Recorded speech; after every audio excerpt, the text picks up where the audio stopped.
ഞാനിപ്പോൾ അവർ BJP അവിടെ പോയി ചേർന്നാലും ഞാൻ ചേച്ചിയെന്ന് വിളിച്ച് ഇനിയും ചേച്ചിയെന്നെ വിളിക്കത്തുള്ളൂ, അത് വേറെ കാര്യം. പക്ഷെ പോന്നിവാസം പറയുന്നതിന് അത് കേട്ടിട്ട് മിണ്ടായിരിക്കുന്നവരാണല്ലോ. പറഞ്ഞവർ വിവരം കെട്ടവരാണ്, സംസ്കാരശൂന്യനാണ്.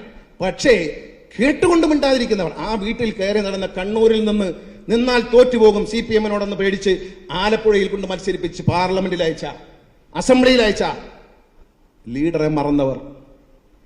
അദ്ദേഹത്തിന്റെ മകളുടെ പിതൃത്വം ചില്ലറ തെമ്മാടിത്തനാണോ പറയുന്നത്? എടാ നീ പറഞ്ഞ് ശരിയല്ല എന്ന് പറയാൻ ആരെങ്കിലും തയ്യാറായി? രമേശ് ചെന്നിത്തല അല്ലാതെ ആരെങ്കിലും തയ്യാറായി? പണ്ട് കരുണാകരന്റെ വീടിന്റെ ഉള്ളിലേക്ക് മുണ്ടിനിടയിൽ ഏത്തപ്പഴം തിരികൊണ്ട് ആളുകൾ അകത്തേക്ക് പോകുമായിരുന്നു. ഏത്തപ്പഴം തിരികിയിട്ട് മാധ്യമങ്ങൾ മനസ്സിലാണ് അകത്തേക്ക് കയറിപ്പോകും. എന്നിട്ട് അകത്ത് പോയിട്ട് തിരിച്ച് പുറത്ത് ഓഫീസർമാരും, മുഖ്യമന്ത്രിയാ ഭയങ്കര പ്രൗഢിയാ, പോലീസും എല്ലാം നിൽക്കുകയാണ്, ഇങ്ങനെ ഉദ്യോഗസ്ഥന്മാരും ചീഫ് സെക്രട്ടറി ഒക്കെ വിളി നിൽക്കുക. അപ്പൊ അകത്തുനിന്ന് ഈ ഏത്തപ്പഴം ആരും കാണാൻ പുറത്തെടുക്കും. എന്നിട്ട് തൊലിച്ചേച്ച് ഇതിങ്ങനെ തിന്നുകൊണ്ട് അകത്തുനിന്ന് ഇറങ്ങി. അതായത് അകത്ത് ചെന്ന് അടുക്കളയിൽ നിന്ന് ഫ്രൂട്ട്സും ഏത്തപ്പഴമൊക്കെ എടുത്ത്